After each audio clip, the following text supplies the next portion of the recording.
ശ്രീ പ്രശാന്ത് പത്മനാഭൻ, ഇവിടെ താങ്കൾ FIR കണ്ടിട്ടുണ്ടാവുന്ന ആണ് ഞാൻ കരുതുന്നത്. കഴിഞ്ഞ ദിവസങ്ങളിലൊക്കെ വാർത്തയായതാണ് എന്ന് പറയുന്നത്. ന്യായവിരുദ്ധ ആയുധങ്ങളുമായി സംഘം ചേർന്ന് 1 മുതൽ 5 കൂടെ KSU പ്രവർത്തകരായ പ്രതികൾ റെയിൽവേ സ്റ്റേഷനിൽ അതിക്രമിച്ച് കയറി കരിങ്കൊടി കാണിച്ച് മന്ത്രിക്കെതിരെ മുദ്രാവാക്യം വിളിച്ചും കൊല്ലടാ എന്ന് ആക്രോശിച്ചുകൊണ്ടും എന്തോ ആയുധം ഉപയോഗിച്ച് മന്ത്രിക്ക് നേരെ ചാടി വീണ് കഴുത്തിന് ആക്രമിക്കുകയും തടയാൻ ശ്രമിച്ച പരാതിക്കാരനെ കൈകൊണ്ടടിക്കുകയും തടഞ്ഞു വെക്കുകയും ചെയ്യുകയും പരാതിക്കാരനെ മന്ത്രിയുടെ ഔദ്യോഗികൃത്യം തടസ്സപ്പെടുത്തുകയും ചെയ്തെന്നും മറ്റും.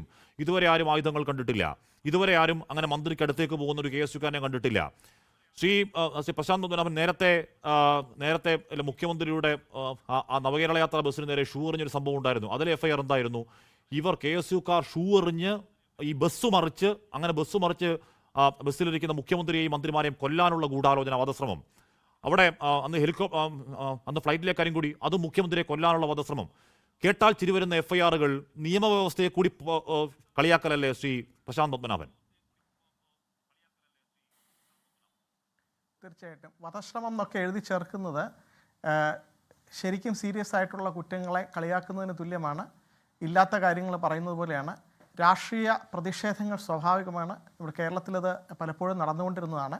അങ്ങനെ പറയുമ്പോൾ തന്നെ ആദ്യം ഒരു മലയാളി എന്നുള്ള നിലയിൽ എനിക്കുള്ള ശ്രീമതി പ്രിയങ്ക ഗാന്ധി 2 ദിവസം മുമ്പ് പറഞ്ഞിരുന്നു, ഒരു തരത്തിലുള്ള അക്രമവും ഞങ്ങൾ ന്യായീകരിക്കുന്നില്ല. അതായിരിക്കണം കോൺഗ്രസിൻ്റെ സ്റ്റാൻഡ് എന്നുള്ളതാണ് എൻ്റെ അഭിപ്രായം. കാരണം ഈ ആരോഗ്യരംഗം പൊതുവെ താറുമാറായിരിക്കുന്ന ഒരവസ്ഥയാണ്. താങ്കൾ നേരത്തെ സൂചിപ്പിച്ചതുപോലെ ആരോഗ്യരംഗത്ത് ഒരുപാട് മുന്നേറ്റം ഉള്ള സംസ്ഥാനമായിട്ട് കൂടി ഇപ്പോൾ തുടരെ വരുന്ന ഒരു ആരോഗ്യരംഗത്തെ പരാജയങ്ങൾ, മെഡിക്കൽ നെഗ്ലിജൻസ് കേസുകൾ, അതിനെല്ലാം വകുപ്പ് മന്ത്രി തീർച്ചയായിട്ടും ബാധ്യസ്ഥയാണ്, ഉത്തരവാദിത്വമുണ്ട്. അപ്പോൾ അതിൽ പ്രതിഷേധം ഒരു പരിധി കഴിഞ്ഞ് ചെയ്യുമ്പോൾ അതിൽ വരാൻ പോകുന്ന ഒരു പ്രശ്നം പെട്ടെന്ന് ഡിഫെൻസിലായി പോവുകയാണ്. പെട്ടെന്ന് ഒരു റിയൽ ആയിട്ടുള്ളൊരു ഇഷ്യൂ, ജനങ്ങളത് ശ്രദ്ധിച്ചുകൊണ്ടിരിക്കുകയാണ്, ന്യൂസ് കണ്ടുകൊണ്ടിരിക്കുകയാണ്.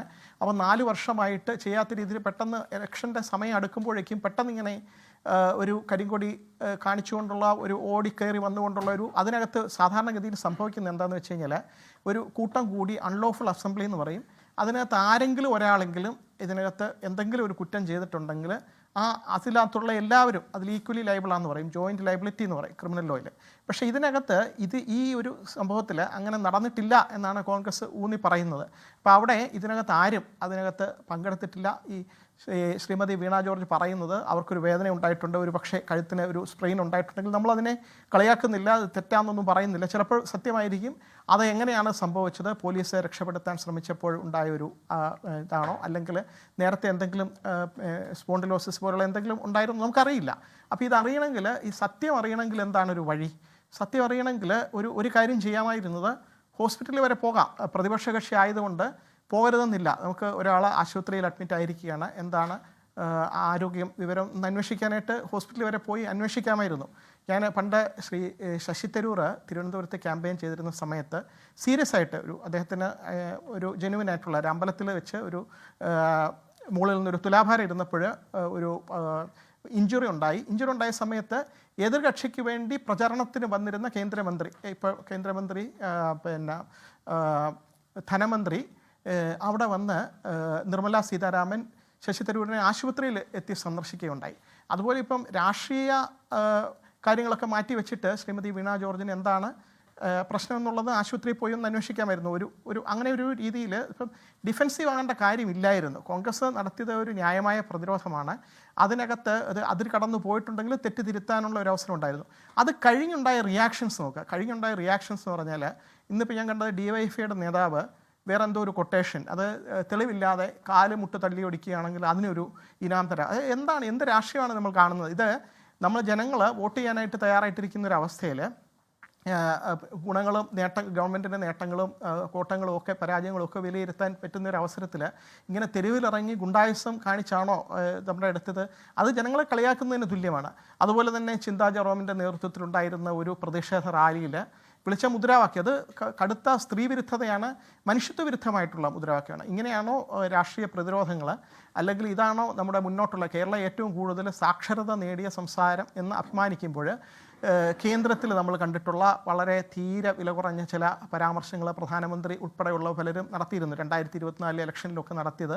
അതൊക്കെ നമ്മൾ അതിനെ ക്രിട്ടിസൈസ് ചെയ്യുമ്പോൾ കേരളത്തിൽ നടന്നുകൊണ്ടിരിക്കുന്നത്, കേരളത്തിൽ ഇപ്പോൾ തന്നെ ഇലക്ഷൻ്റെ പ്രഖ്യാപനം വരുന്നതിന് മുമ്പ് തന്നെ 2 രാഷ്ട്രീയ കക്ഷികൾ തെരുവിൽ ഏറ്റുമുട്ടുന്ന രീതിയിൽ, അല്ലെങ്കിൽ അതിനകത്ത് റിയാക്ഷൻസ് വളരെ അൺപാർലമെൻ്ററി ആയിട്ടുള്ള ലാംഗ്വേജ്, അതിൻ്റെ നിയമപരമായിട്ടുള്ള കാര്യങ്ങൾ ആർക്കും വിശ്വാസം ഇല്ലാത്ത പോലെ തോന്നും.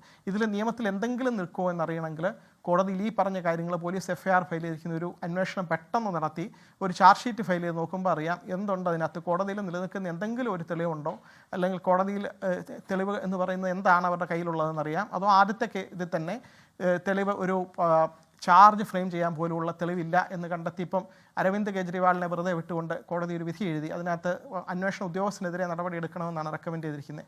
അതുപോലെ ഈ പറഞ്ഞത് ഒരു കേസ് കെട്ടിച്ചമച്ചതാണോ എന്നൊക്കെ അറിയണമെങ്കിൽ കോടതിയിൽ ഈ കേസ് എത്തണം. അന്നേരം നമുക്ക് അതിനകത്ത് നിയമപരമായി നിൽക്കുന്ന എന്തെങ്കിലും കാര്യമുണ്ടോ? ലോകത്തെവിടെയായാലും ഏത് സമയത്തും 24 വാർത്തകളും ഓഗ്മെന്റഡ് റിയാലിറ്റി പാക്കേജുകളും എക്സ്പ്ലെയിനറുകളും വിശദമായി കാണാൻ ഞങ്ങളുടെ യൂട്യൂബ് ചാനൽ നിങ്ങൾക്ക് സബ്സ്ക്രൈബ് ചെയ്യാം.